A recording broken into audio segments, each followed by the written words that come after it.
god, my tea's almost done. I've been sitting in VC for like an hour. Fuck me.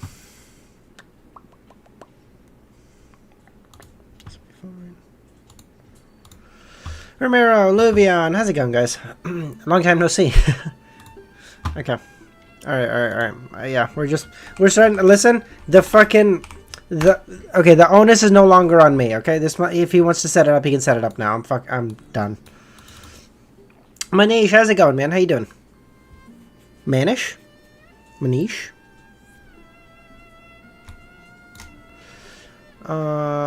Justin, I'm actually, yeah, it's fucking, you know, like, at some point, you, like, you know, Justin, like, you know how they say, like, okay, you text, okay, maybe you double text. You don't want to triple text. I'm like 7 to 1. I've octa texted him at this point. Like, oh, fuck me. Actually crazy.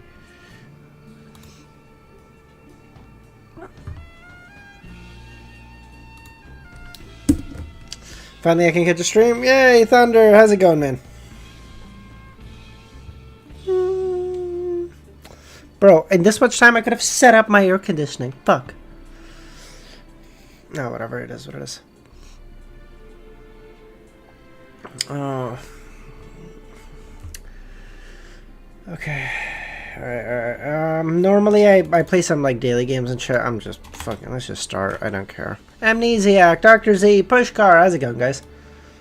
The line of thinking for acting. I don't know what the fuck that sentence is. Nagato, how's it going, man? Okay. I don't fucking know, Luvion. Okay. After witnessing Walter leave the second floor, Klein entered the dining hall and he looked around and saw that his servants were more energetic than usual. Indeed, the life skein does affect humans, but it's not that ridiculous. It's rather normal and still within acceptable levels. According to this logic, the servants' reproductive abilities would definitely increase. The only problem is that they don't have spouses. Will Mr. Butler's act of returning home be a result of having another child in 9 to 10 months? Oh, that's crazy. His wife is almost 40. It's dangerous for her to have kids right now. Yeah. Of course, as the other party in the copulation process, that's crazy. The effects of the life cane would pass over to them, so there shouldn't be any problem. Man, I wonder if the potential effects will increase in conceiving a child. If Dwayne moves into Backlund Street, causing one to have an increased chance of having children, my reputation will be doomed. The life cane is so sinister. In the future, he would only bring it in the real world for some time each day, try not to affect those around him. After breakfast, Klein brought Inuni to the first floor and prepared to take a stroll. At that moment, 2 chambermaids were cleaning the hall and said, "Good morning, sir." Upon seeing Dwayne's approach, they stood up and made way for him. Good morning. Of course, they were in more of a remote corner. They would try their best not to make a sound, not to disturb their employer. Clyde nodded and gave a simple response as he approached the door. At that moment, 2 maids saw a wheat head embedded in Inuni's head. It was full of golden particles and extremely attractive. Before they could even take a look, the valet seemed to sense something. He raised his right hand and yanked off the piece of wheat. What the fuck is the wheat? Where is the wheat from? The 2 maids looked at each other in surprise and amusement. Romero, you know how we say that in modern day? Dwayne Dantes fucks.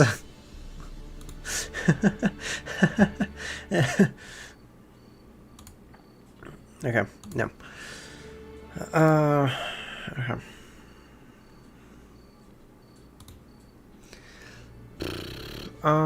They imagined that Inuni had accidentally gotten some wheat on his body when he followed Dwayne over to Maker Manor, bringing it all the way back to Backlund Street, where they scattered into places that weren't easy to clean. Although this process was complicated and not easily achieved, it was possible. It can't be that Inuni grew a single wheat head, right? The 2 maids mumbled. After exiting home, Klein and Inuni walked behind one another under the withered Intis parasol trees. Like him, a number of neighbors were taking a morning stroll. Of course, this wasn't a habit belonging only to high society. Last year, among the smog was very serious and the air quite pungent. No one was willing to waste time in the streets. As a neighbor, since they had met each other, there was no doubt they would greet each other. When they walked past, one of the lawyers glanced at Dwayne's valet from the corner of his eyes. He had raised his hand to cover his mouth as if he was yawning. Dwayne couldn't pull out of a fucking driveway. When the mixed-blood youth put down his right hand, the lawyer suddenly realized something. His nose seems higher. I must be thinking too much. If only my nose was slightly higher. As the lawyer thought about it, he raised his hand and rubbed his nose. At the same time, he saw two wild dogs engaged in a chase in front of him, attempting to reproduce on the streets. After their stroll, Klein returned to the activity room and brought Life's Cane above the fog. This is so stupid, bro. Life's Cane was such a bad choice. Take the sword! That sword would have been based.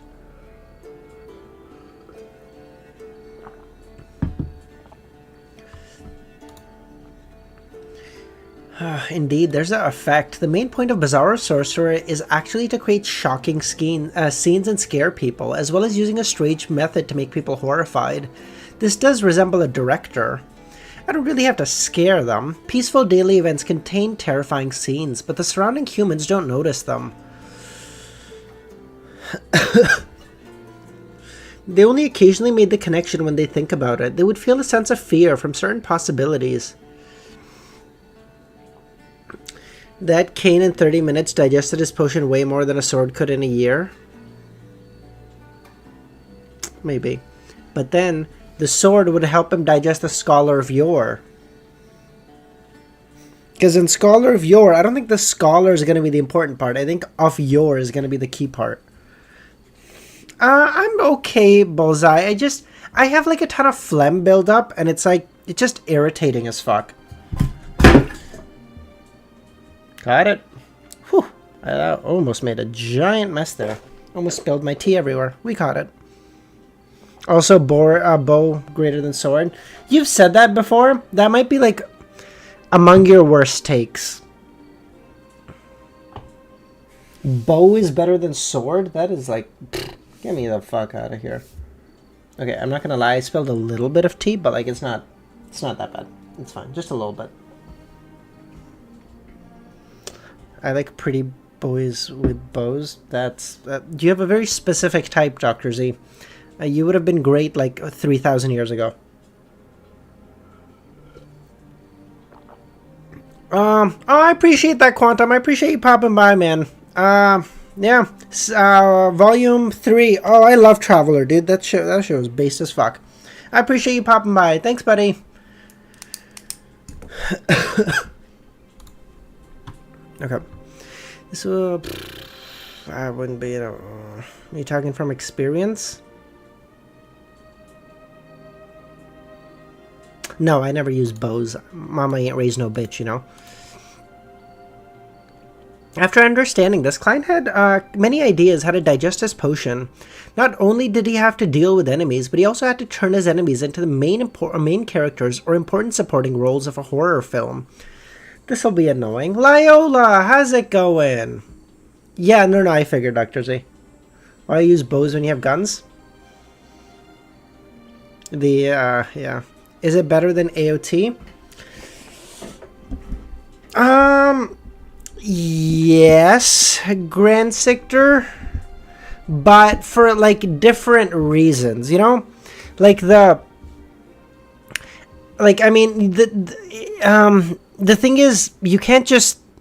It's hard to compare stuff, like, across genres for me. I know people don't have a hard time doing it, but, like, I find it so fucking annoying to do. Because, like, in my mind, that question is the same as, like, asking, like, hey, what do you like better, pizza or television? I'm like, fuck me, like, I like both. How do I even fucking compare them, right? Like, AOT is great. It's like such a good psychological thriller. The ending where you find out like Aaron's been orchestrating all this bullshit. It's like, it's so crazy and it's awesome. But it's like, I don't know how to even compare it to this. But like world building and character development and all this shit, like I can't. Lord of the Mysteries is amazing. Autumn, how's it going, man?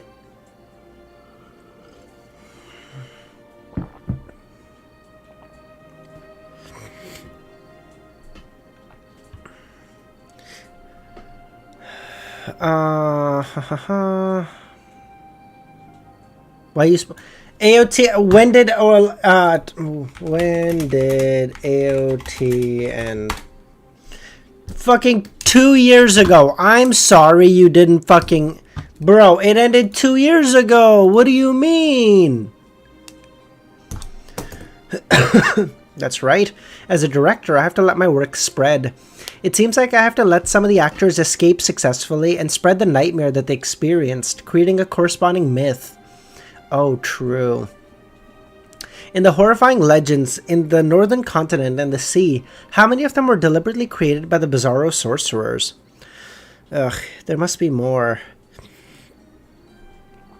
Pushcar, I feel like there's a fucking fundamental difference between like a web novel and like literally the most fucking famous anime of the past like 3 years. Like, you're out of your fucking mind. Come on. In the horrifying legends of the people in the northern continent and the sea, how many of them were deliberately created by bizarre sorcerers? There must be some. If Amon were to act as a bizarre sorcerer, he would be able to digest the potion in less than a month. His talent is astounding. He doesn't even consider the consequences. In truth, while looking for pirates to film the horror movie, I can find an opportunity to scare other demigods. I don't have to fight them to the death. Once the goal is accomplished, I can escape. Klein then considered his targets. There's no way I can find an angel or higher level. Those who I'm not familiar with will make me the leading character of the horror movie on the spot. Those who are familiar with me know I'm a bizarro sorcerer, so there's no way to scare them. There are many saints that I have no idea about their whereabouts. Frightening the archbishops will cause unnecessary chain reactions. After eliminating all the possibilities, the most suitable target is the numinous episcopate's artificial death faction demigod Patrick Bryan, as well as Will Ossepton's Fate Council. After creating a name list, Klein decided to take some time over the next 2 days to visit Dr. Aaron. He wanted to bring some ice cream for a certain baby. If he wanted to frighten and ask where the counselors were, if he wanted to frighten someone else's subordinates, he had to get approval of the president. Although, okay, I guess president was said here before. Okay, never mind. Klein was in a good mood after organizing his thoughts. He went out again and went to the St. Samuel Cathedral to pray and donate before heading to the lone charity Bursary Foundation. In the afternoon, he saw a few businessmen and professional lawyers and accountants who were seeking investments, behaving like a tycoon. The baby voice is coming. True. Let me get Willie out. Hold on. Wow, that's gonna be clipped. Yeah, that's on me. Give me 1 second. I'll be right back. Okay. I just have to blow my nose. I can't breathe. Pushcar, I actually have a good memory, bro. I just occasionally forget stuff. That's an oxymoron if I've ever heard one, but whatever.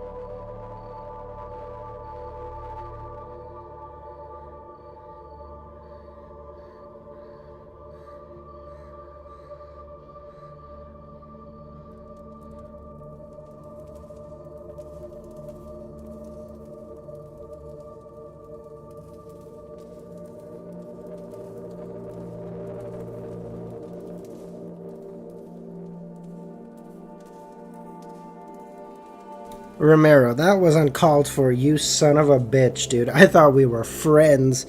You're gonna hit me with that? Come on. I watch Olympic archery competition, always refreshing. Archery, really? Like, at that point, do you watch the fucking shooting too? Because like, it's just Shooting is just like archery, but like way better, right? It's just like just accomplish your goals easier. Okay.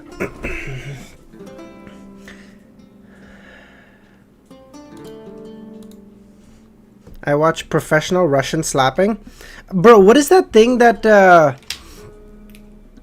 what is that thing that the UFC is now also doing, like power slap or whatever? That shit is dope as fuck. Like two people just stand across from each other, slap the fuck out of each other. Like holy shit.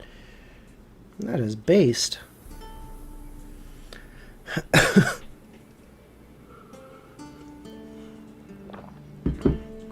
In the afternoon, he saw a few businessmen and lawyers and accountants who were seeking investments. After eating, he returned to the half-open room with a balcony, just as he was considering whether to visit Dr. Aaron's house directly tomorrow, or invite the family for a nice dinner at the restaurant. His spiritual perception was triggered, and he saw Miss Messenger walk out of the void. One of the heads bit on a letter. Who sent it? Klein asked. King of Idiots. Patrick Bryan? The nickname has evolved? Klein opened the letter and saw it was indeed from the Artificial Death Faction's demigod. I've already prepared the special ritual that will help my teacher, Haiter, recover further. Your Excellency, I will hold it tomorrow at midnight, given your permission. The ritual that points towards the angel Haiter. There's no way to avoid the Numinous Episcopate's Artificial Death Faction testing Patrick. This can be interfered with a paper angel, just in time. Following that, Klein took out a piece of paper and wrote, Yes, you may, but be careful.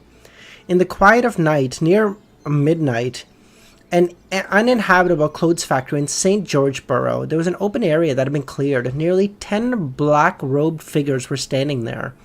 In the middle of them was a deep black coffin that looked rather heavy. Around the coffin were many golden ornaments with mud stains. The many candles were flickering, as well as one skull after another. The hideous white flame just got back at me. Sounds good, Easy. I'll message you when I'm done stream.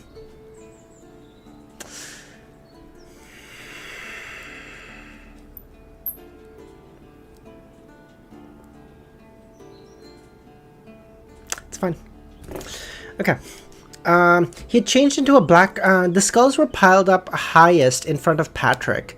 He also changed into a black robe, but didn't pull up his hood. This demigod hadn't done anything. But his surroundings had turned extremely cold, as well as countless invisible creatures celebrating. As Patrick raised his right hand, the hooded believers jumped up and twitched a little. It was a crazy rhythmic dance. This was a spirit dance, a ritual that death loved. The stronger the spirituality of the dancers, the better the effects. As the dancing became more intense, a cold and formless wind blew out from the coffin. Patrick lowered his head and recited, The King from the depths of hell, an angel playing the music of death, the ruler above the river Styx. 1081, the returnee. Who's returning, bro? Death is gone. What do you mean?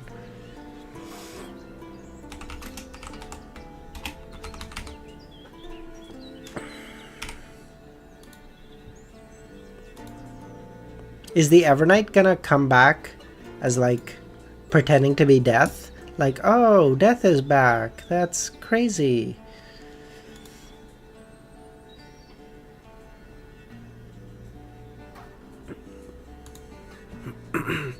With Patrick chanting, the bones around the black caskets were gradually stained with a dark green layer that blended with the white, bringing about an extremely scary sensation. As the spirit dance became more intense, as though the voices from the underworld were constantly reverberating, the bones floated up. Then they were cast towards the heavy and pitch-black casket in what could only be described as orderly chaos. They passed through the lid and entered as though they were incorporeal. The casket immediately formed into a deep whirlpool that seemed like it couldn't be filled, expanding on the lower spot, emitting a cold aura that was high and mighty. This made Patrick instinctively tremble and lower his head. This was an angel, the aura of a death console.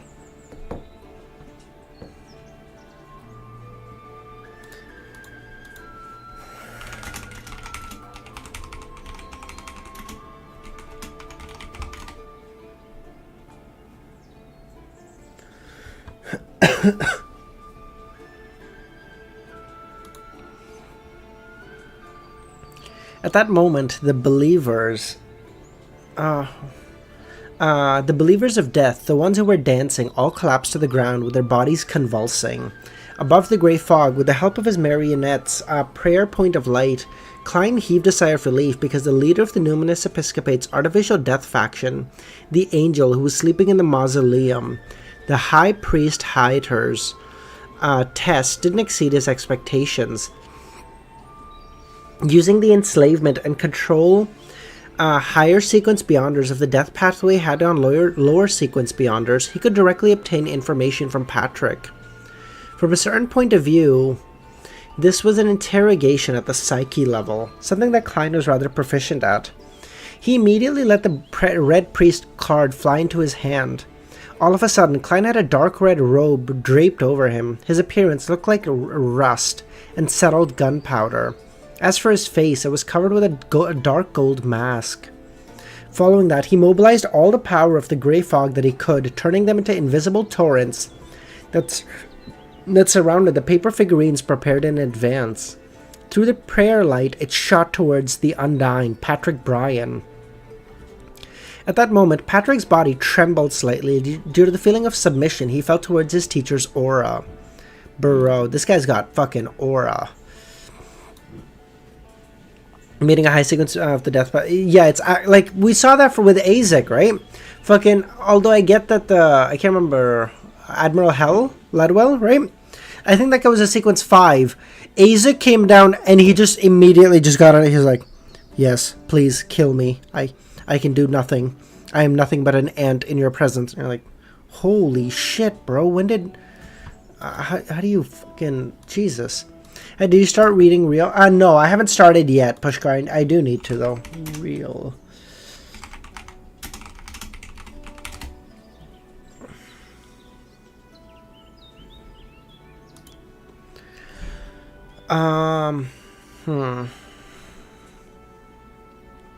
Klein had the, wait, hold on. Yep. Klein had the exact appearance of a flaming angel, allowing a portion of it to be revealed. This also meant that he had interfered with the special effects. One holy wing after another enveloped Patrick before vanishing, causing him to hallucinate.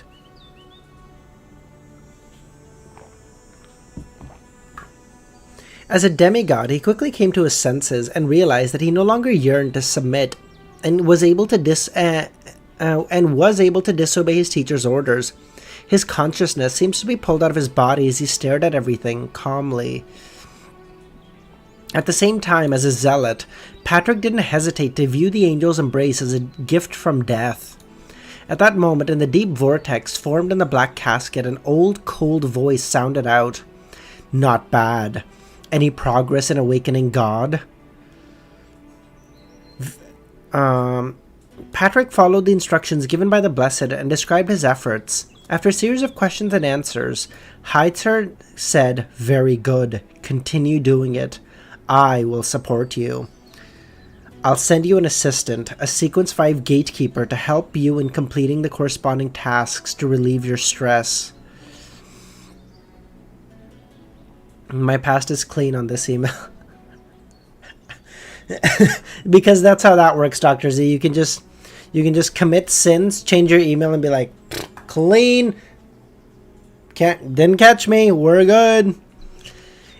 Is this what the Excellency mentioned about not being at ease with me? His teacher is definitely unwilling to see me again, to see me gain the favor of God and threaten his position. Having been slowly influenced by Klein during his daily communications, Patrick, who had slowly changed his mindset, could only politely answer, "Yes, teacher." Just as he said that, the pitch-black vortex suddenly opened up. It transformed into a mysterious pattern, conjuring a pair of indestructible bronze doors. With a creeping sound, the door opened and a crack widened.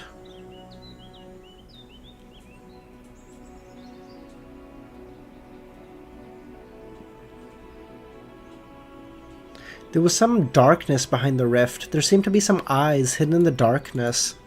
At that moment, a palm stretched out and rested on the door crack. Its skin was pale, allowing one to see the blue veins underneath. With a tug, the figure leapt out the door.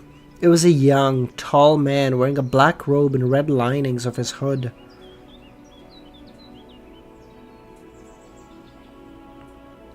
His facial features were gentle and his skin slightly brown. It was obvious he was of southern continent descent. He was rather handsome, but he looked anemic. Stepping on the ground beneath his feet, he didn't glance at Patrick, raised his head and looked up in the sky and said, "This intoxicating atmosphere. Samo, how's it going, man? Long time no see. How you doing?" As the beyonder of the death pathway to be ignored by someone whose sequence was lower than his, there was no doubt that Patrick was angry, but in front of his teacher he had no choice but to follow the flow and end the ritual. During this process, the fool's response above the grey fog was even more intense than Patrick's. Because the grey fog's true vision, he could see the abnormality of the new gatekeeper. The gatekeeper's internal underworld expanded in an odd manner, covering every part of his body. And there was only one soul in the underworld, a young, handsome soul. Klein wasn't unfamiliar with this soul and immediately recognized it. The Red Angel evil spirit, Sauron Einhorn Medici.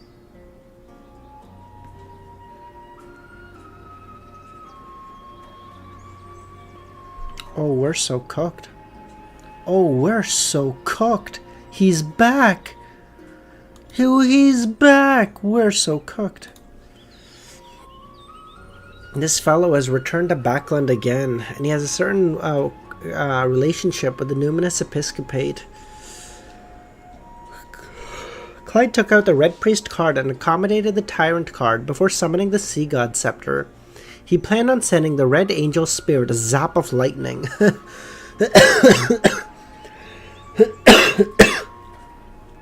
Oh, he wants to just zap him.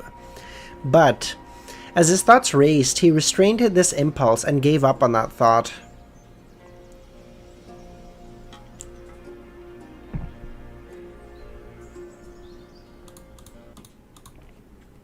Alright, what music should we put on?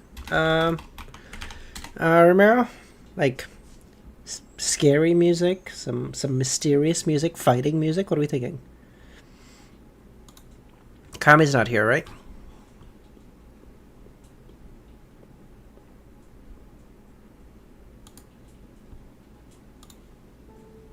No, that's not it.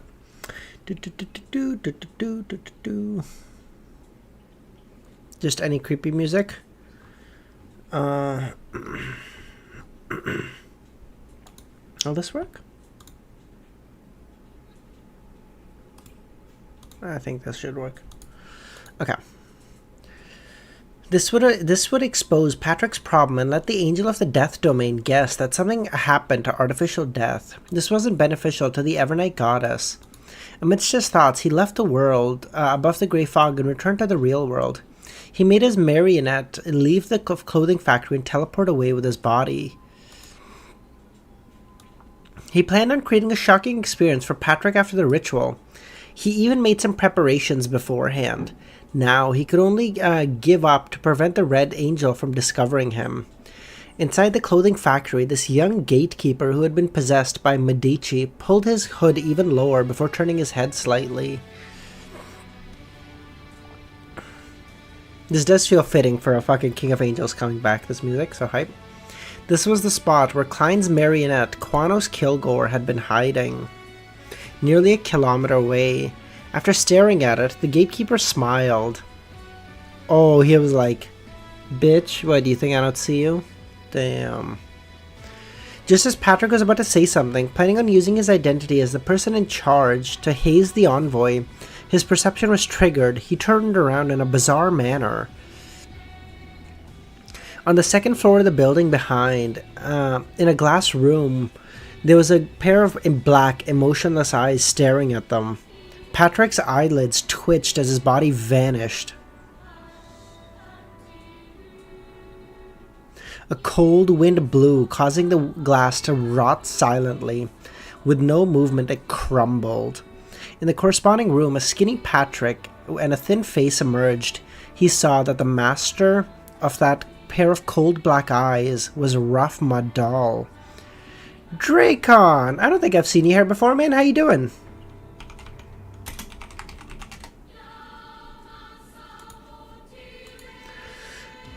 Who made this doll? Who moved it here? Patrick looked around. Just as he was about to turn his gaze towards the corridor, he faced the glass door with his neck slanted. The crude black eyes on the mud doll turned, and it raised its hand and grabbed Patrick's neck. Halfway through the action, the mud doll seemed to lose its support and lose all mobility. Many cracks appeared on its surface and it shattered. Bro, imagine being a demigod and almost getting choked to death by a fucking mud doll. Holy crap. You're like, imagine, you're like a demigod. You're like, holy fuck, bro. I possess godhood. My abilities are now unfathomable. And then like you're getting choked out by a fucking mud doll, and you're like, this world is a fucking prison. I hate this place. At that moment, he jumped in fright. Although there were all sorts of bizarre and harrowing matters, it was still quite scary for a puppet to come alive. The mud doll lay there in fragments without so much as a stir. Patrick waited for a while to confirm there were no more abnormalities. He shuttled through the spirit world once again and returned to the place where the ritual was held. At that moment, the heavy pitch-black casket had decayed. It was as if it had been buried in the ground for centuries, if not a millennia. After the surrounding underground believers were slowly recovering from their semi-unconscious state, Patrick looked around but couldn't find the young gatekeeper. Isn't he here to spy on me?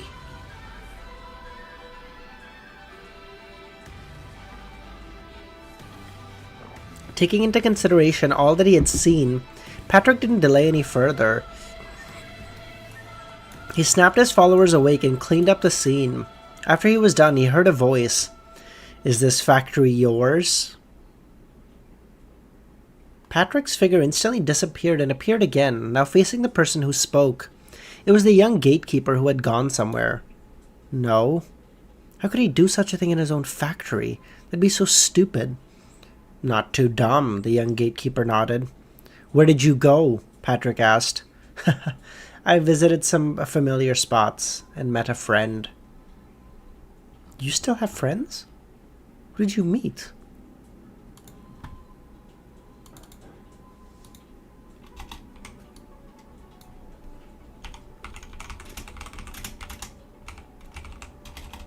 Wait, is there anyone in chat who has downloaded the Battlefield 6 beta? Quick question. Guess who you met with? I don't know. Could it be one of the other evil spirits, maybe? Samo, you did? Do you need to pre-order to have access to the beta, or can you just get it?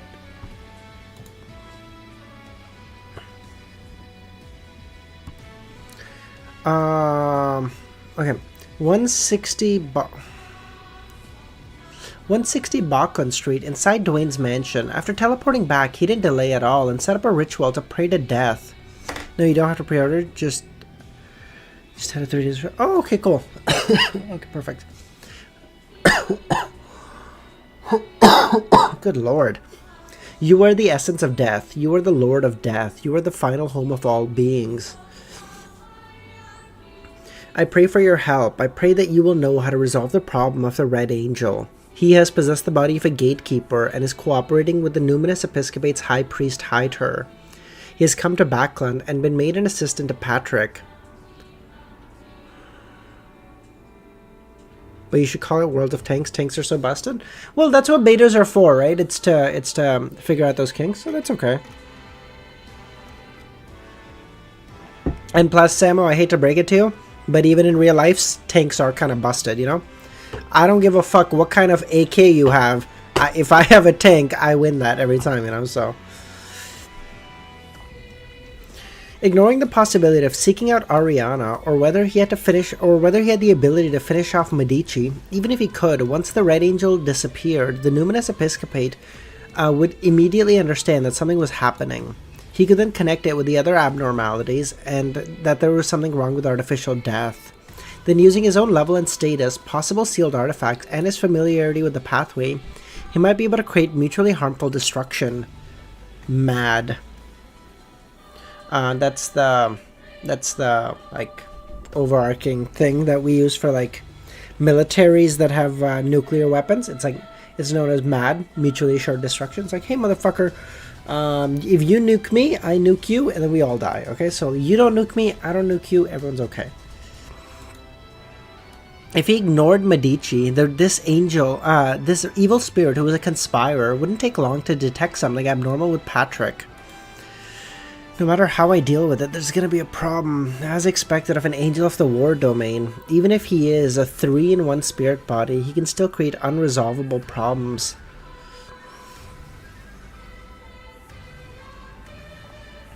I do have an idea, that is to let Medici be killed by the other churches. Official organizations or secret organizations for a whole other different matter. In short, anything related to the goddess can't be made center stage. If I don't handle it well, it might backfire on me. Klein let his thoughts wander while he waited for the goddess to give him a reply. After more than 10 seconds, the herbal dredge that pleased the deity were swept up, and they flew on the table, forming words. His coming spell, the raising of arms. Oh my god, if Klein can help deal with Medici for the goddess might just give him all he needs to be a scholar of yours. She might be like, here. No, do not say that I am not benevolent. His spells are his coming spells the raising of arms. True. Oh, true. It was said like when the red angel comes, it spells the coming of war.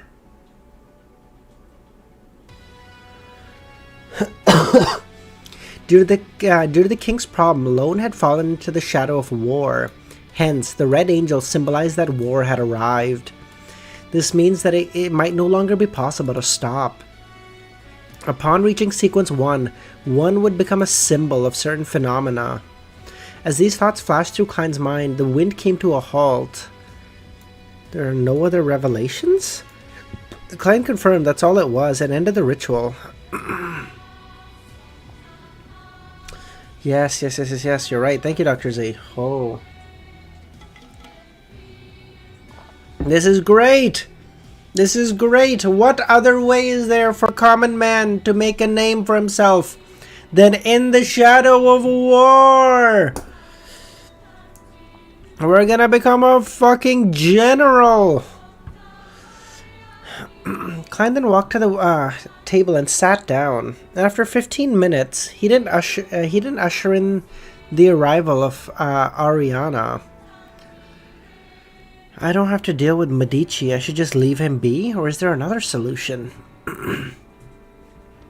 Since the goddess said that he doesn't need to be bothered about it, he naturally couldn't be bothered to do so. After all, this matter was not necessarily troublesome for him.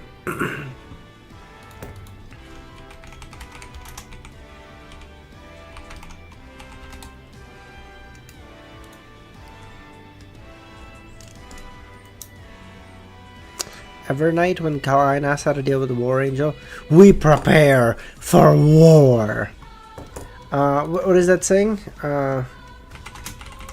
What is that saying? If you want peace, prepare for war. I think it is. Want peace, prepare for war, right? Yeah.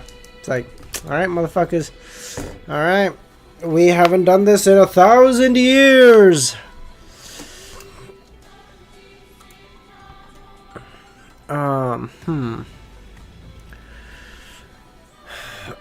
Klein shook his head and took out a pen and paper and began a dream divination. What had happened tonight made him feel he couldn't waste any time and had to digest his potion as soon as possible. I don't know if Klein realizes this, but at this point he should just realize that he has to digest all of his potions quickly. Because, like, I feel like he realizes this for every single potion. And I feel like he should just at this point be like, okay, I just need to do all of them quickly. Above the fog sea, inside a steam-powered merchant ship that was extremely close to a pirate ship. One by one, the men and older women were tied up and pushed to the edge of the deck. Then the pirates either used their hands or legs to throw them into the sea.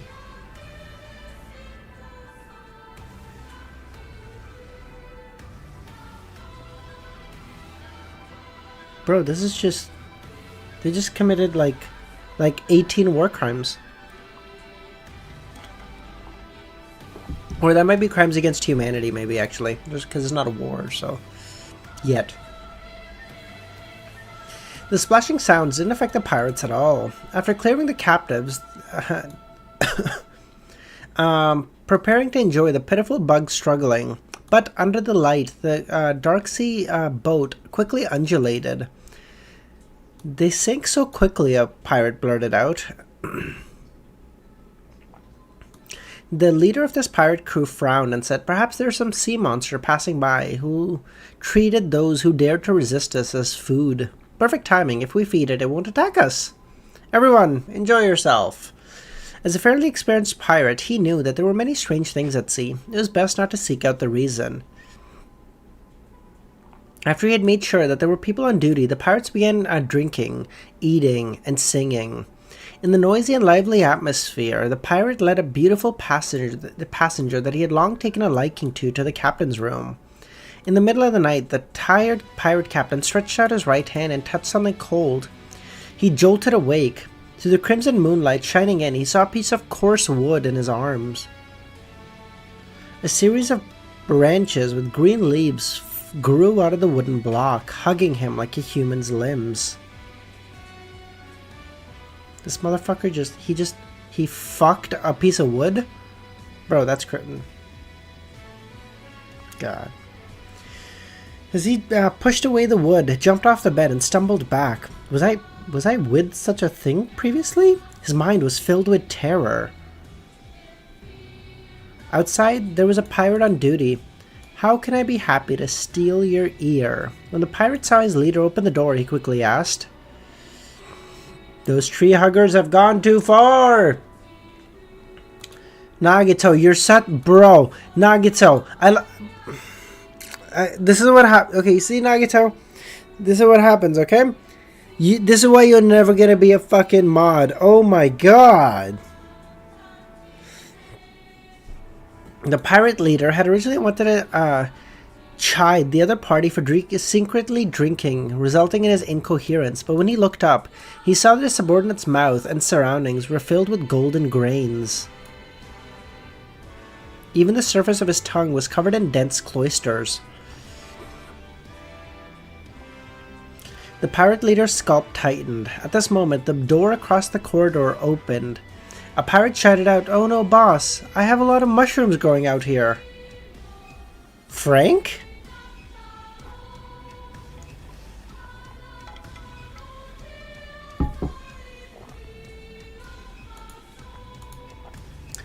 As he spoke out, the pirate ran out. At the same time, he felt his eyes itch. He raised his hand and rubbed his right eye. As he rubbed his eye, a green vine slowly grew out of the gaps in the eye sockets. The flesh around the grape was a blur. There was a dark red grape at the end of it. The flesh around the grape was a blur. Oh. What? Oh, this...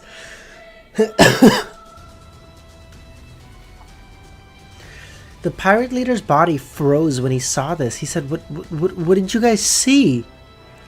A pole-like shadow struck me, a pirate screamed out. You... The pirate, whose tongue was covered in gold wheat, echoed. He was blocked by his leader and didn't see his fellow crew members' appearance. The pirate's legs began shaking uncontrollably and he ran out the cabin.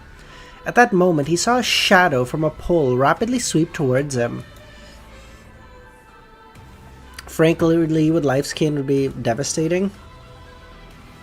Yeah, but he would also be dead because he would grow like 7 hearts and his blood pressure would drop and his body would just...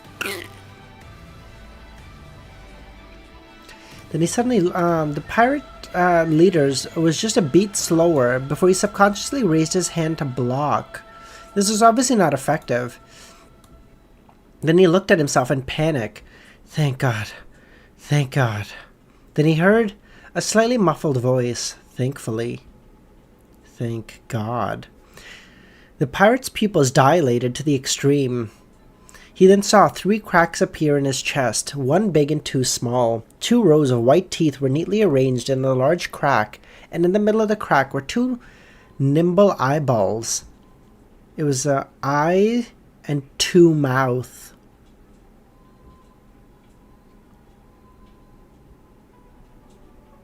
The pirate had 2 No! A scream rang out from the boat. In the next 15 minutes, some of the pirates went mad and killed their own companions. Some jumped back to their own ship, only to discover that the people on it had also mutated. So they jumped in the sea in despair. Oh my God. What if one of them jumped in the sea and rolled like a nat 20 and then like generated gills on his body and then was able to just swim away happily? Bro, like, I mean, you'd have to have some like crazy luck to do it, but like, I feel like it's theoretically possible. By the time everything calmed down, there were only 10 natural pirates slumped on the deck. After a while, passengers came out of the cabin one after another. They looked at the scene in front of them in disbelief. They either thanked the gods or stood there in a daze.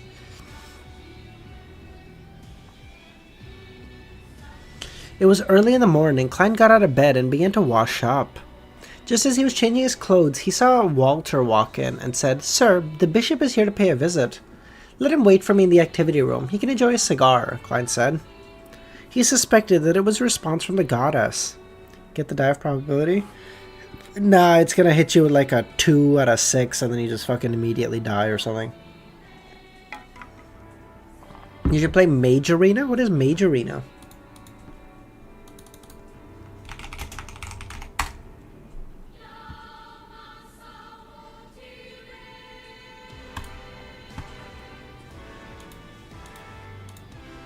A co-op PvP experience about using your voice to cast spells on the Mage Arena to settle age-old feuds?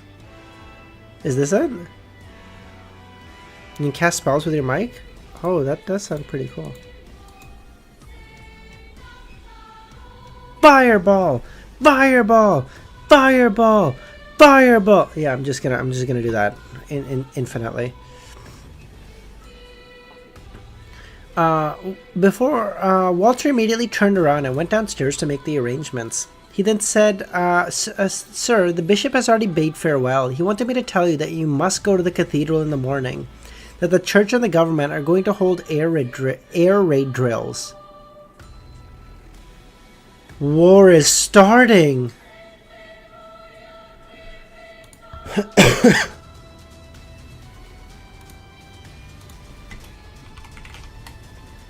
Bro, this is like the UK in the UK in the 1940s, early 40s. At that moment, his spiritual perception was triggered. He looked out the window. In the air, there were rows of dark brown airships approaching, flying the flag of a Faceac. Klein understood what he had seen. War may not be started by the Lone Kingdom. An ancient organization has high-ranking members in every country. Oh, you're so cooked. It's over, boys. It's so over.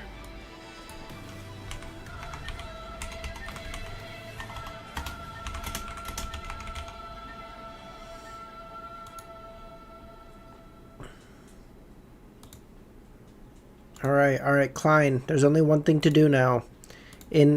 We were told by Bronn in season 3 or something of Game of Thrones what must be done when a city is at siege. You need to go around stealing all the food, and then you'll be richer than God by the end of it. For anyone who doesn't get that, So in Game of Thrones, the city was sieged, and so one of the people, Braun, was like, "Hey, listen, so like we need to round up all the thieves because they're gonna steal all the food and they will sell it for fucking."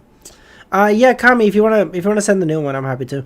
And they sell it for like exorbitant amounts of food, and by the end they're the richest people because everyone else is starving to death. It's like, oh damn, based. So now Klein needs to go steal all the food, and then he'll be a true a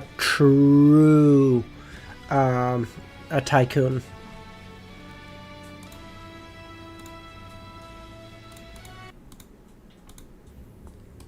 Isn't that in general? Thank you. Fuck you there. Fuck you. I didn't even... Oh my god. You're so good at rage baiting. Bro, is this gonna get... This is for sure... Devil, this is for sure gonna get me fucking... demonetized.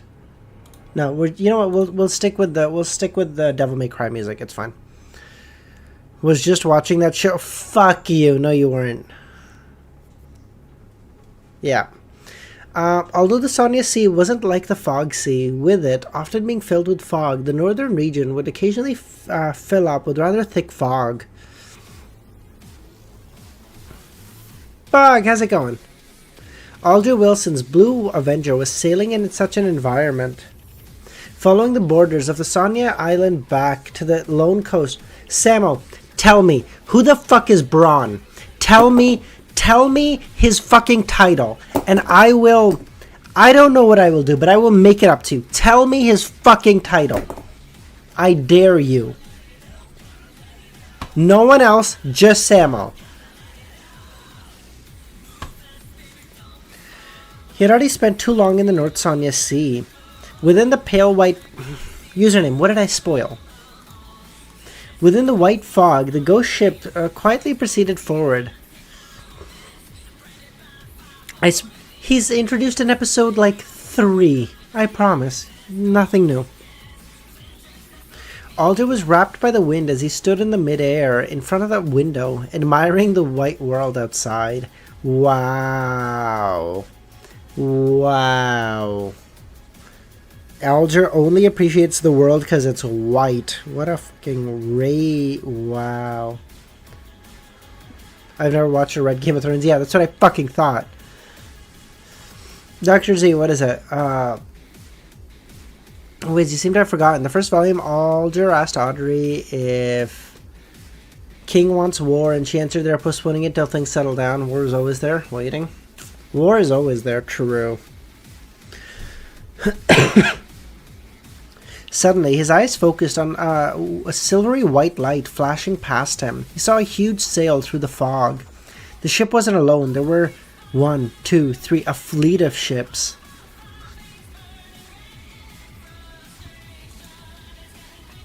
The Fasak Sonia Sea Fleet have been mobilized. Where are they going? Alger turned to the side where Sonia was located. After the various exchanges at the Tarot Club, Alger was certain that the world's situation was tense. To the Fasak Empire and the Lone Kingdom, Sonia Island was very important. It was occupied. If it were occupied by the Lone Kingdom, Fasak's Eastern Naval Fleet would be blocked off, unable to vie for any of the various colonies.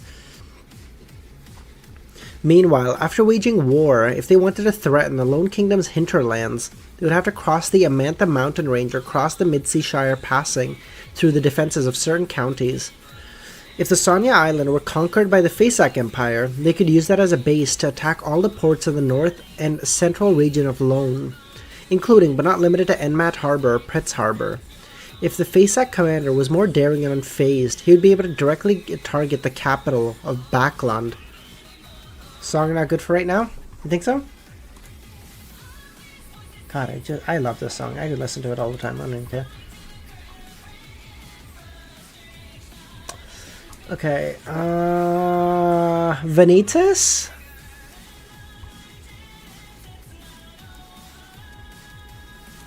Because the song that Kami said, it's not just gonna demonetize the stream, which is kind of whatever, because I don't make money on the streams anyway, it's kind of whatever. Vanitas, is this better? It's just gonna get the stream taken down, so like I can't have that one.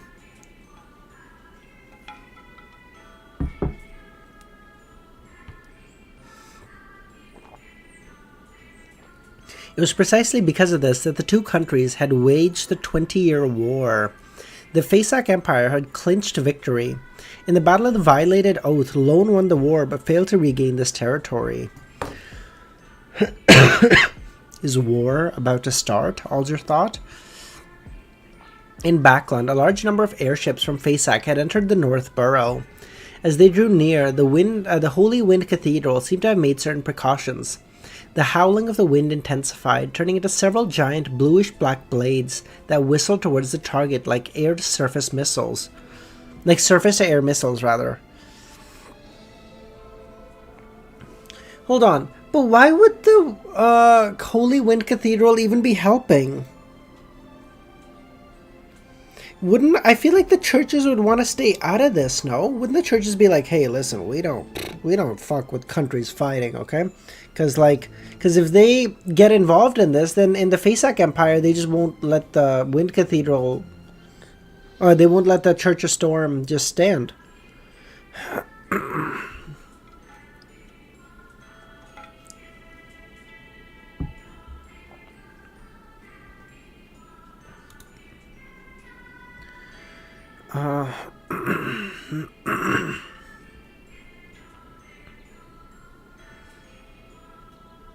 Found copyright free, check Discord. Thank you, Kami.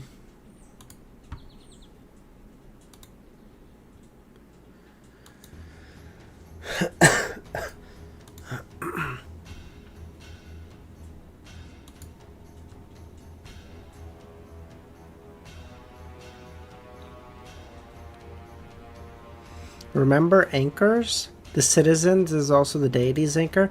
Oh, I see. Oh, so they can't have them not believing. Okay. At that moment, the blood and rust like beams of light flashed on the leading airship.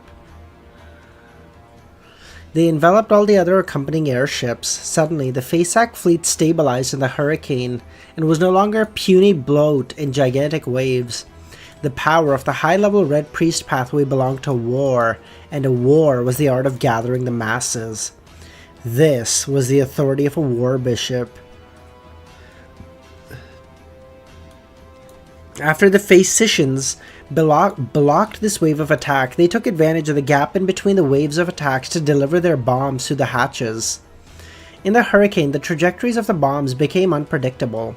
The cannon hatches also lit up, showing off their prowess that would honor the god of war. This air fleet didn't attempt to travel through Backlund. After entering the North Borough, it turned to the West Borough, the center of politics. But like, do you guys get what I mean? Like, the thing is, in my mind, because in the real world, churches stay the fuck out of war. Like, realistically, even in World War II, the church, the Holy Church was like, hey, listen, like, we don't want to pick any sides. Like, someone may be right, someone might be like. They didn't even bother to. They were like, hey, whoever wins, we'll side with them, okay?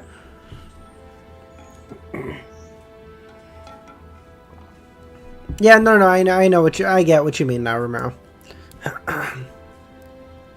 For example, Mother Church already can't openly preach in what's more of loan forbidden. They already can't. I say fair. Yeah, but if in this world you let other churches expand, it means your own God gets weaker. True.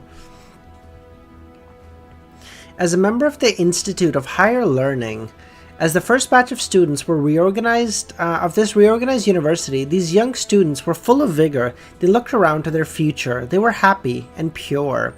Melissa walked amidst them as she raised her head to look at the wall clock. She had to go to the Chancellor Mormont's office today to prepare for the upcoming laboratory. This was something that she greatly enjoyed and something that made her feel happy. Subconsciously, Melissa looked at the locomotive in the middle of the square, its massive, complicated body. Quite a number of students like to gather there, knocking, hitting, or analyzing the structure.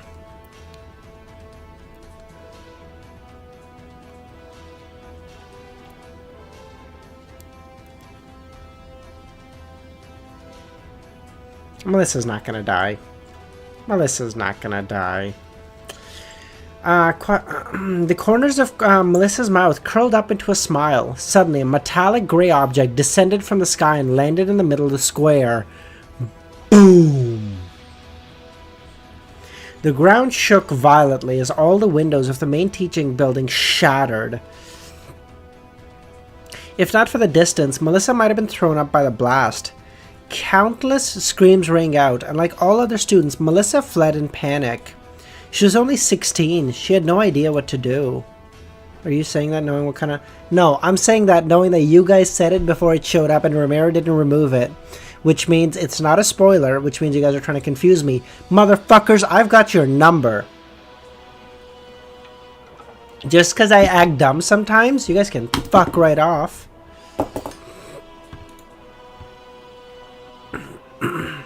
The billowing dust and smoke gradually fell and dust behind a tree.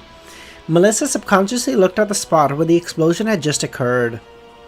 Her expression instantly froze and her eyes glazed over. The steam locomotive's head was already in pieces, its components and fragments scattered. The students around it and those passing by had collapsed to the ground, their bodies no longer intact, they no longer breathing. Some were covered in blood and others were charred.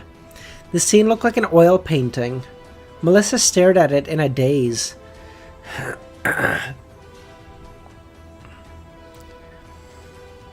Romero did delete 50 marionettes. I just read it before he deleted it. Carter. She knew that male students who had a great student had a great spirit for research. Every time everyone was in discussion, he would confidently say he was going to be a ship engineer. But now, his intestines were all over the ground. Damn, bro.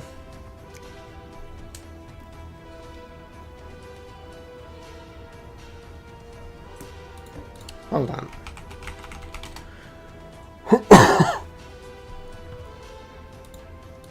But hey, good try, you know, participation medal, like you get a blue ribbon for sure. Good job, guys. Eudora, this was a student from the same faculty as her. Despite studying machinery, she loved poetry. She was loved by the people around her. She felt that this girl was so attractive, but now her leg was mutilated and she was moaning in pain.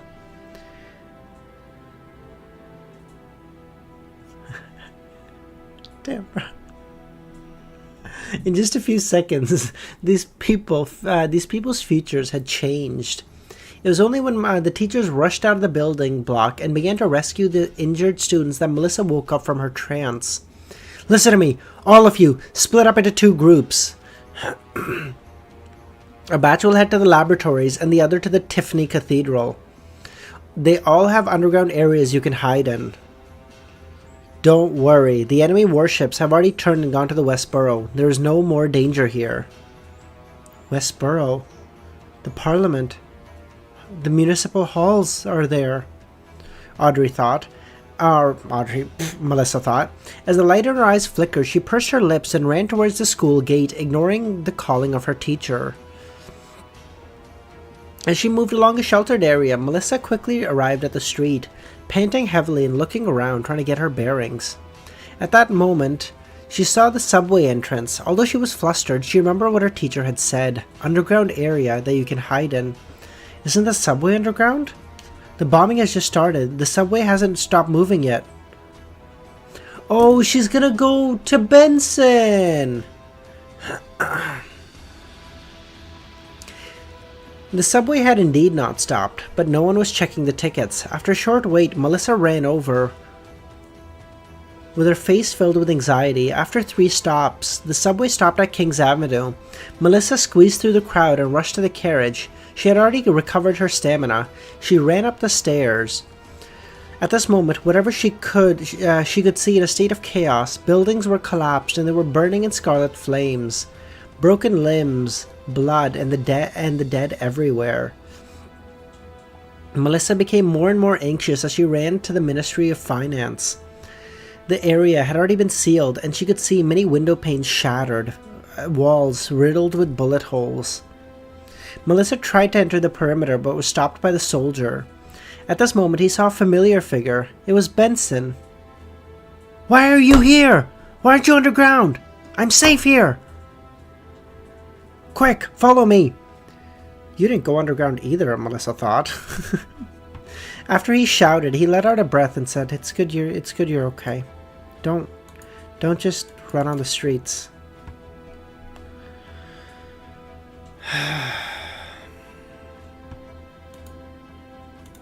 Got your ass. It's not Melissa but Benson that dies. Okay, Kami, you're so clever, bro. Listen. To trick me, you guys can do it. As a collective, you guys are capable of great things. But sort of like a labor union, you must organize. Individually, I can pick your asses apart. You guys just lose. But collectively, if you guys come up with a plan of attack before stream, you guys can get me. You know? Upon hearing the words in his heart, Melissa's heart calmed down. She felt that even if she were to die, it wouldn't be that scary anymore. It's not... It's just, labor unions aren't socialism, Pushkar.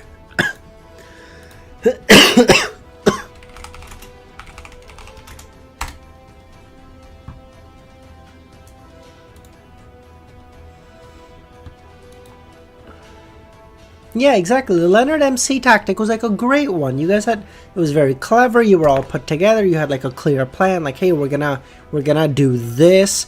I don't know if you guys talked about like beforehand on stream or like you guys already had a plan since you did that to Easy, I assume. But like, you guys can do it. You just need to.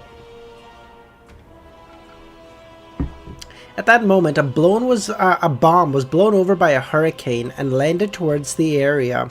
But suddenly, the bomb changed directions and flew horizontally. It exploded in mid-air, only stirring up a blast of air. Mao would be Bro, I'm a capitalist. I want the monies. Fuck owning the means of production, bro. You know what I want? I want the means of it all, baby. I want it all. We just need good inspiration. True. You guys can do it. I have faith in you.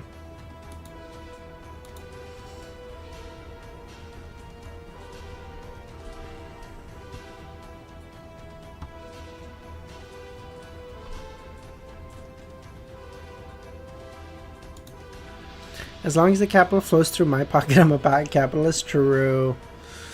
It's like, I can't remember what it... it's fine. In the building at Sherwood Borough, 17 Minsk Street, Stellan Sammer and her maidservants. Mrs. Sammer! I mean, long time no see, but if you die here, I'm not gonna lie to you, I don't... Kinda sad, but like, I'm not losing any sleep over it, you know? If Benson and Melissa died, we're gonna have a fucking problem. But like Mrs. Sammer dies, I'm like, damn, she was a nice landlady, you know? All good. Fearful, she hid in the corner of her room. Only after the constant, terrifying commotion started to fade away did she straighten her body and said, "What happened?" Oh, very good. Yes, very good, Romero. Yes, this one. I know what this is.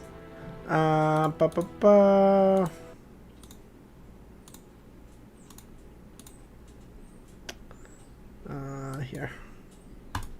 Corruption is not bad. Bro, why does this have no sound? Corruption is only bad, not involved. Why is there no sound? Yes. What?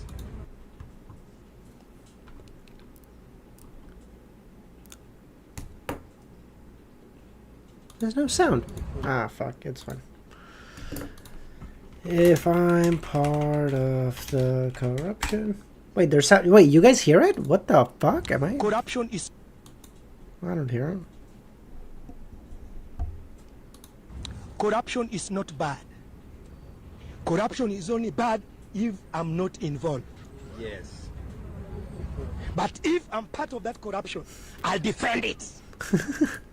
Okay, that's interesting. No, I don't. Yeah, no, I don't hear it. That's interesting. That's weird because like I hear the music, which is also playing on YouTube. So I don't know what it is. Interesting.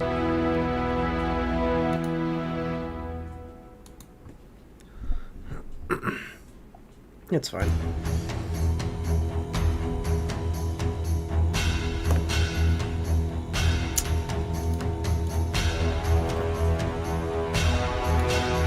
But in fairness, I will say I appreciate that guy being so honest. You know, he's like, listen, bro. I will. Oh wait, oh, it might have been in the left.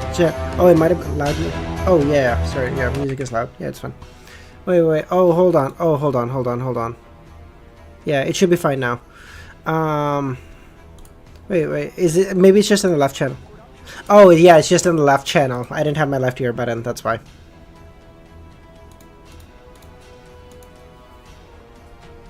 I'm looking forward to your exam. What the fuck? I'm graduated, Dr. Z. I don't have any more exams.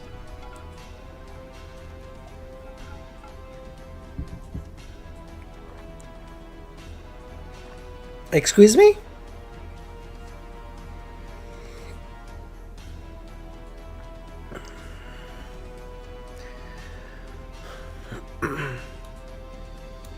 As soon as she left the corner of the room, she instinctively wanted to walk out of the room and talk to her neighbors to figure out...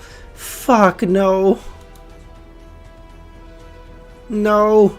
Bro, if it's some fucking history bullshit, I'm so cooked. If you asked me a fucking thing between the second or the fourth epoch, I'm so dead. You could ask me like... You could ask me the most basic bullshit, couldn't even tell you if I can't refer to my notes. I'm actually so cooked. After a few minutes, she suddenly heard the sound of the door opening. She turned her head and realized that Luke had entered. Aren't you working? Stellan answered. I happened to pass by the vicinity and came home. No, I made sure the questions aren't that hard. Okay. Aw, thank you. Quick, put on your coat. Let's go to the cathedral now.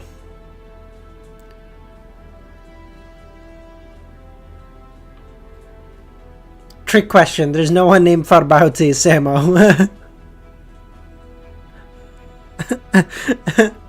Sorry.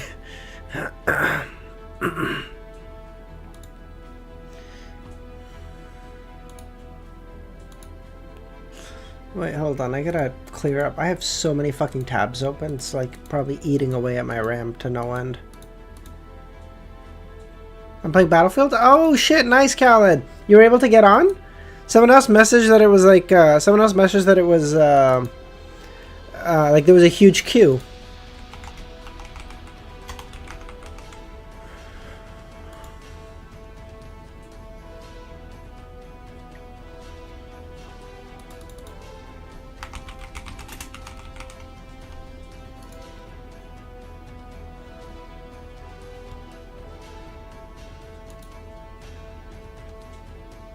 Oh, sorry, Khaled, yeah. How was, He gets cleared up fast? Oh, that's good, okay.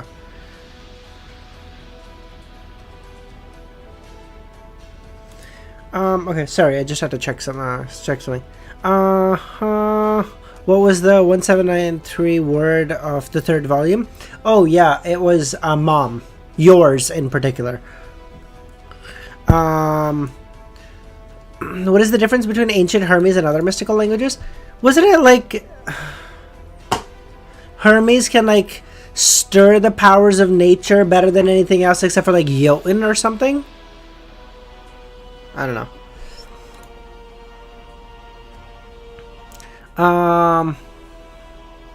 What happened? What happened? Stellan asked. Facesack airships are bombarding Backlund. How could this happen? Now is not the time to discuss this. Whatever happens, it has already happened. We have to get to the cathedral now. Don't worry, we'll be okay. Okay, Stellan replied. What about the children? They're at the church school. There'll be people who will take care of them. We don't have the time to reach them. Okay. The two of them, along with their male and female servants, ran out the house and to the other end of the street. As they passed by Unit 58, she said, "Previously I laughed at Lawyer Jurgen, saying that he gave up a lot of opportunities in Backlund for moving to the south because of Mrs. Doris's ailments. Now I'm starting to envy him."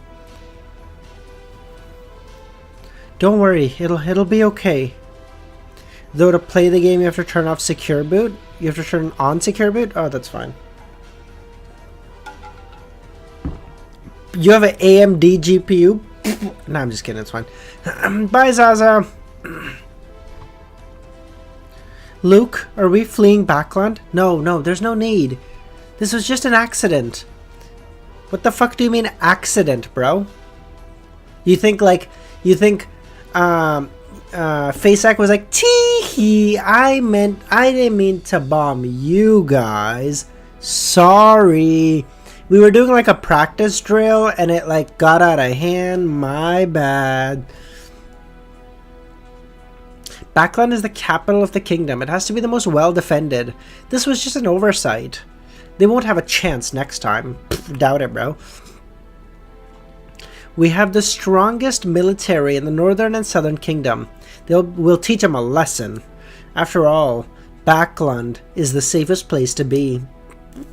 No, it's not. You know where you want to be in a war? You want to be in the middle of buttfuck nowhere. You want to be like in the middle of buttfuck nowhere, not near the border, just fucking nowhere. And you're like, bleh.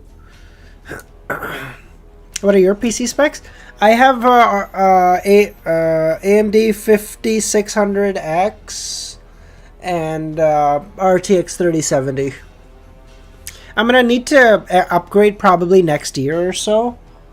Now that I'm working again, I can actually afford to do that, which is nice.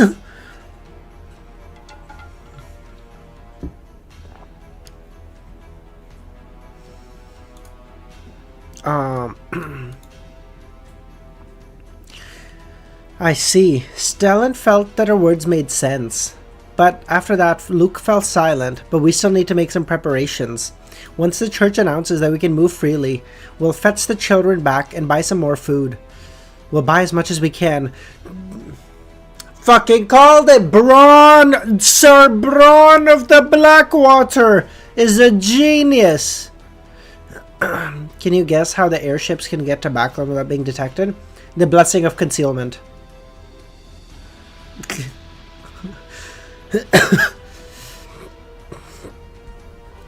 Did you make a joke, Dr. Z? What joke? I don't even see it. What?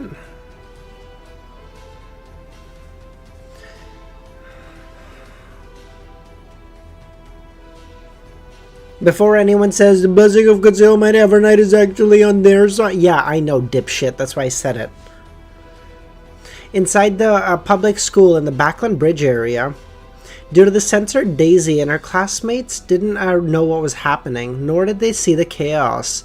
But their teachers came to the classroom and arranged for them to go to the nearest cathedral. This made Daisy recall the great smog of Backlund. Did something happen? The trauma in Daisy's heart made her tremble. Aww.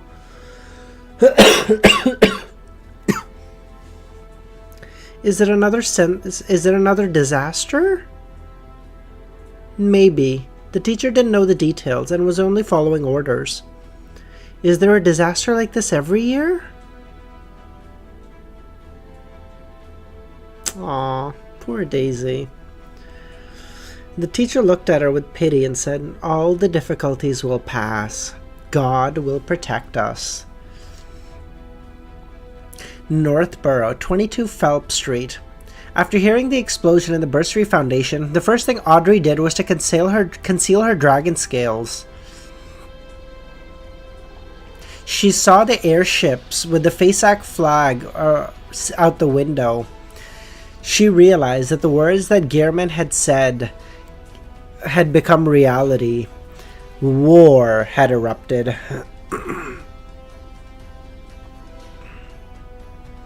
I just wanted to change the... Okay.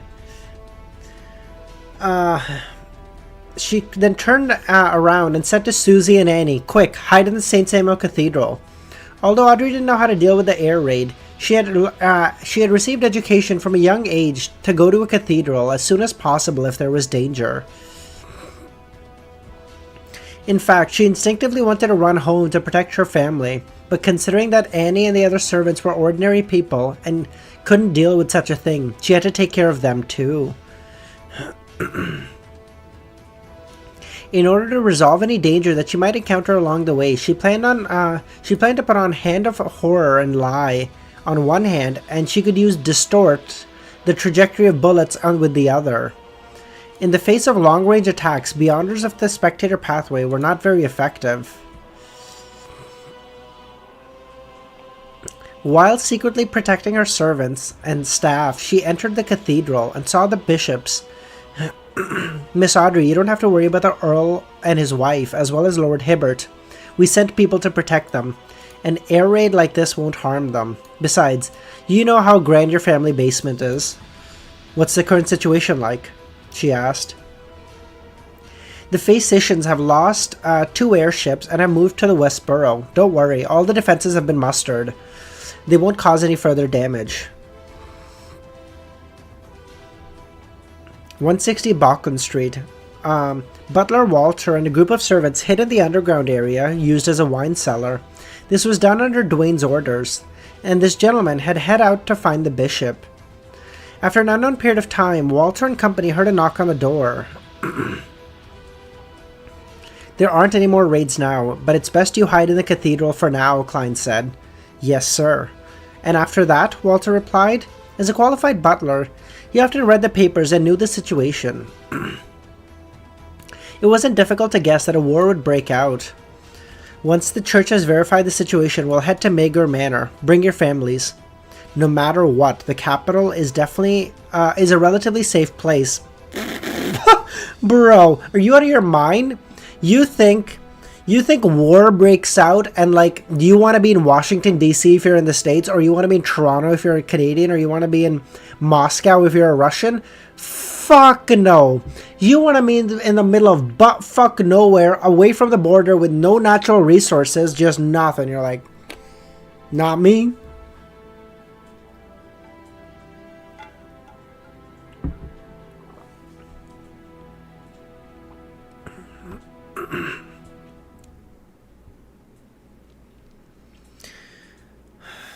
And the manor at the periphery of the capital definitely wouldn't be a target. It's of no value. There's enough food in the manor and a lot of wine. If the war is extended, we won't have to worry about starving.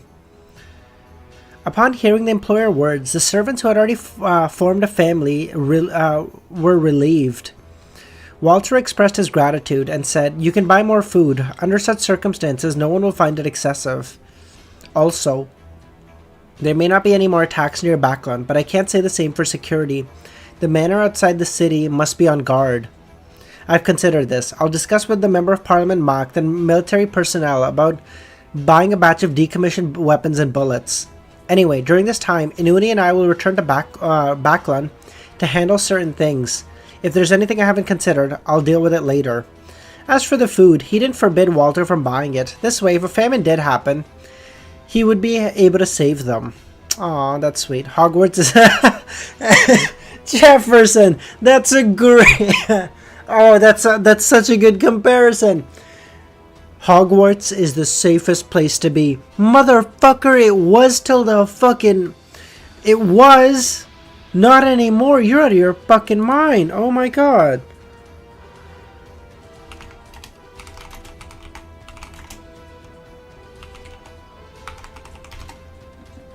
Yeah, as soon as Dumbledore went out the window, that shit was cooked, brother. Listen, I would rather be anywhere except fucking Harry Potter. I didn't even... Oh my fucking god. You guys are such fucking rage baiters. Oh my god.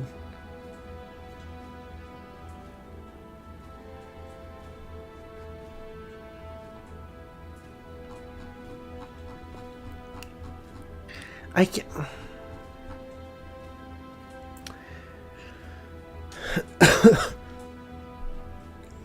After discussing the follow-up procedures, everyone packed up their luggage and went to the St. Samuel Cathedral. With a glance, Klein saw Audrey, placating everyone's moods. He smiled and nodded at her. Upon seeing Dwayne, Audrey smiled back. Forrest and Geo had moved again, but they were still at the border of the East Borough. After waking up, Forrest rubbed her hair and walked out of the bedroom to prepare lunch. "What's wrong?" Forrest asked. "The physicians' air raids bombarded North and West Borough." "What?" At that moment, a paperboy's voice rang out. "Extra, extra! The kingdom declares war on Faceac! But read it now!"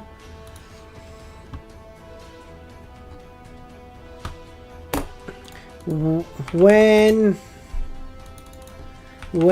did the final Harry Potter movie come out? 2011! 14 years ago! If you didn't manage to watch it in the last 14 years, you were never gonna watch it, you fucking liars!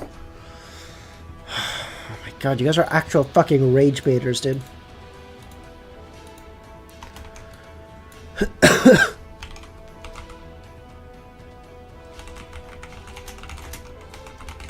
No, I do know, Justin. I do know. I actually do know. You guys are actually rage baiting the fuck out of me. What the fuck? I was going to after the stream. Bro, that is such a good answer. That is a great answer.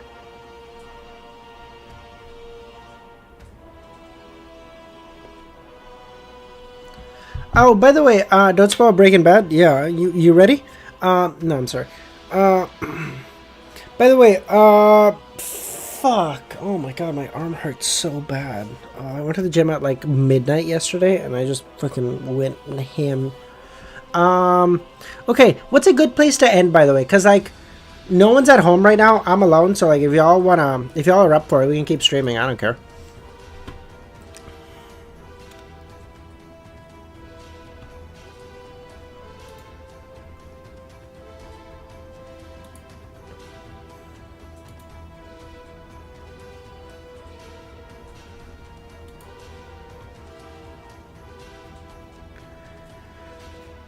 $1072 was 7 chapters ago, Ramiro. Do I just not read anymore then? How does that work?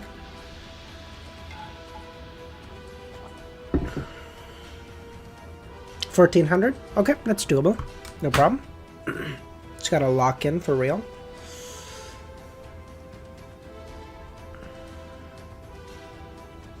On the way to Mager Manor,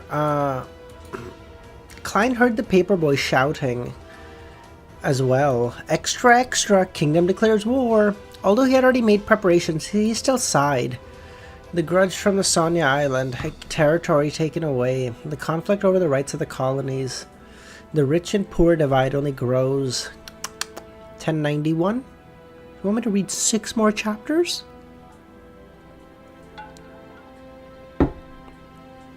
That's kind of nuts. The middle class's blind confidence in the Lone Kingdom's might and the eager desire to raise their positions. I love how this is like meant at like Luke Sammer and stuff, where it's like the middle class's blind confidence. You motherfucker, you have no idea how strong our military is, but you're like, actually, we are great, okay? Like, we're the strongest military in this entire world. And you're like, motherfucker, you don't know shit. Aren't you talking about easy after this? Yeah, we're supposed to at some fucking point. I don't know. With all these factions combined, just from the objective standpoint, and considering from this angle of materialism, it was inevitable for Lone to start a war.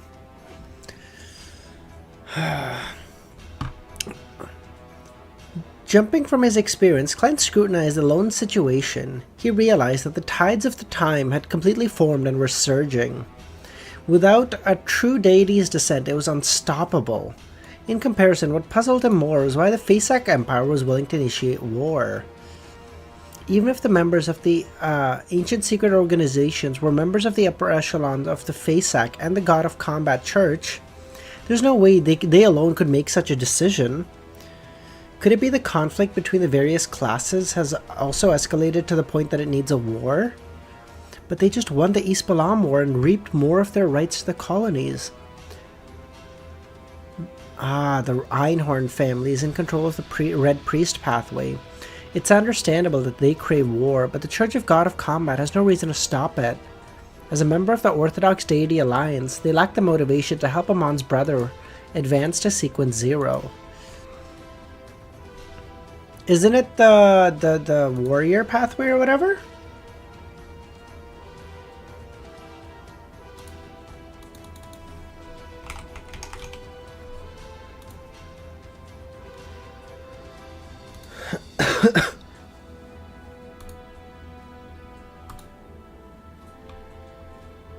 Oh, the hunter pathway, I see. Oh, the warrior and hunter? Oh, okay.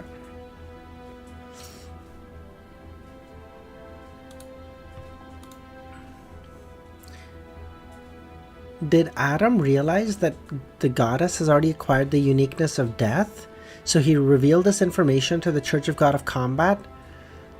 And they neighbor the goddess, so there's no way they can ignore this matter. Of course, it might not be done by Adam. It might also have been done by Numinous Episcopate's artificial death faction member, Hyter. Being warned by Medici, this conspirer, he discovered that the abnormalities ahead of time, and on one hand, he pretended not to notice anything and continued to set up a probe. If that is the case, then it's inevitable for Faceac to wage war. There's no room for compromise. Bro, this is just all exposition. What the fuck? This time, the air fleet from Faceac would stealthily enter to travel from the coast for nearly 100 kilometers without being detected. They would definitely have a weather warlock to provide protection, or even if they were to take a detour, they would definitely be seen ahead of time. A weather warlock is an angel. A weather warlock, where's that from? Weather...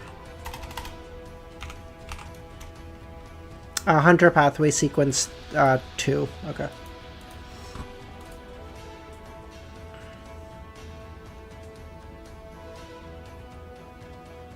You didn't even say you were leaving, username. What?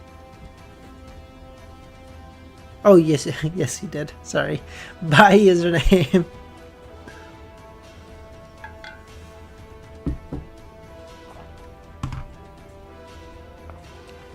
Is this really a battle that'll seep through the entire world? When the time comes, the Lord of Storm, EBS, Earth Mother, God of Steam and Machinery, God of Knowledge, will have to take their own stance.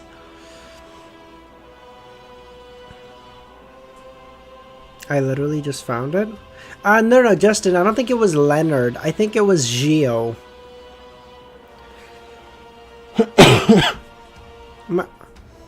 Earth Mother likes the giants, and even amongst her blessed there are physicians. And because of the splitting of Lenberg, Mason, and Seagar, this made them bear a deep grudge with the Lone Kingdom and Intes. The King's power and divine powers are highly likely to be unified. Of course, counties like Lenberg and the Church of Knowledge, who are in the crossfire, will try to stop it. As for other places that are directly connected, the South wouldn't be peaceful either. Among all the gods, well, it would depend on the factions, Dr. Z. Because, like, realistically, God of Combat is like, bro, that's...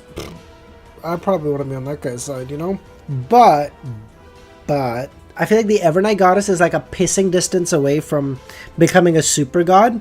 And as soon as she achieves that, she could turn the tables. And never count out the Tyrant. This is the Tyrant who, at least by our claims, was like crazy enough to like sweep into the home of Ormir, the giant, in his home, beat his ass, and then just come home. It was like, I was angry. You know, so never count him out, you know? My goat. The more Klein thought about it, the more he felt the situation would become chaotic. Even as a demigod, there was no way for him to cause any major impact. It would be pretty good if he could just protect him and the people he cared about. Mr. Moon, how's it going? Previously, when the Faceac air fleet attacked, the first thing he did was arrange for Walter and company to hide underground. Then he teleported to Backlund University of Technology. At that time, a bomb had already hit the ground. The only thing he was thankful for was that Melissa wasn't hurt. By the time Melissa and Benson met, the airships from FaceAct didn't stay long and retreated. Only then did he return home. Oh, that's so sweet. Like he was like, Melissa, I gotta make sure. He's like, okay, she's okay. And then he followed her to see Benson. He's like, Benson's okay. Now I can go home. Aww. Klein then looked out the window and kept hearing that the kingdom had declared war. Everyone wore looks of horror and panic. They might not understand what this war will bring, but they felt that peace was broken. Klein looked at Inuni and realized that he was at a loss. He gave a half smile and sighed. He raised his hand to rub his temples and wipe away the depression, helpless feelings. No matter what, the king's faction has started a war as they wanted. Easy on VC? Is he? Actually, let's see. Let me ask him if he's free now. Ramiro, ask him if he's good now, and then I can finish this chapter. I'll run down to make some tea, and then we can start. So like 10 minutes from now or so. Ask him if that would work. The Winter County at the Holy Cathedral is located at the far north reaches of the kingdom. Okay, guys, no, let me finish this really quickly. The royal family definitely has grade 0 artifacts and angels. The 3 churches are most likely have hidden tricks up their sleeve too. You said okay, Kenna? Perfect. Okay, fantastic. In the past, I was too worried about the effects the Red Angel's return would have on me. Patrick knows well that Dwayne is equal to Gehrman, who is equivalent to a Blessed of Death. And now, this means that the Red Angel spirit would be able to get this info too. Medici currently only has a high level, but his actual standard shouldn't have recovered to the level of an angel. There's no feud between him and me, nor do I know what he wants. Even if he knows that Dwayne is Gehrman, it'd be hard for him to find me directly. Oh, is he gonna talk to the Red Angel? I mean, that motherfucker would know some shit. Is he using this to set up a conspiracy? What conspiracy? Many thoughts flashed through his mind, but he eliminated them, including Adam, Ouroboros. From Medici's past actions, he wouldn't make contact with Rose Redemption, and Amon's brother is a sworn enemy of Medici and company. Then a name appeared in his mind. Zaratul. The leader of the Secret Order, a Sequence 1 angel who had returned to normalcy. According to Eridus' feedback, this powerful and concealed existence had left his original location and couldn't be found. Who is better to talk about war than the Angel of War? Can't argue with that. Medici and Zaratul and Zoroast were families under the Solomon Empire. Even if they weren't friendly, they must at least know each other. Someone I knew! Zaratul! I'm thinking the war is probably a good spoiler, right, Pushkar? I think we just spoil him about the war. I also tell him that Melissa dies. Those 2 are good things. We can tell easy about those. With a thought in his mind, Klein instinctively began to assume that Zaratul was in Backlund and searching for Gehrman. At the same time, he recalled the failure of the operation with Sharon and the Sanguine. The Rose School of Thought is looking for Gehrman, so would Zaratul. This explains everything perfectly. Back then, Zaratul was sitting opposite the Rose School of Thought. The Rose School of Thought retreated in a panic and deliberately left behind a doll to recreate Moonlight to cleanse everything to cover up Zaratul.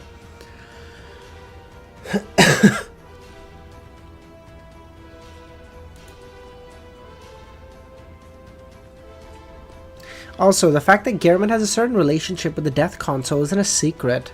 Will Zaratul spread all of his marionettes and sense that if there's a power of death in Backlund? Previously, when Patrick was holding rituals, he was there was actually Zaratul's marionettes watching him. Okay, so you're right. Okay, so I say Faceac declares war. They bomb Backlund, including the university where Melissa is studying, but we don't know what happens to Melissa. We leave it there, and we're like, damn, I didn't do it. If the Red Angel evil spirit has already sold the intel to Zaratul, then wouldn't my returning home be me giving up? His pupils contracted, and he immediately said to the coachman in front and said, "Stop here." He then felt tense. Fortunate that the coachman wouldn't answer him. Thankfully, that didn't happen. The coachman stopped, and he got off. Immediately following that, he snapped his fingers and allowed the flames to emerge from his pocket. He then rushed to the cathedral. However, after completing a leap, the flames suddenly disappeared. A spacious living room appeared in front of him, and in front of him was Red Angel Medici.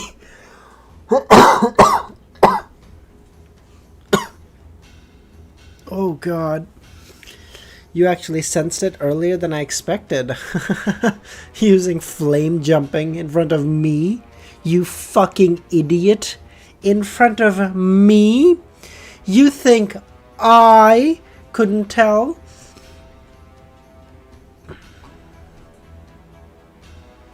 Yeah. Alright guys, I'm gonna I'll end it there, I think.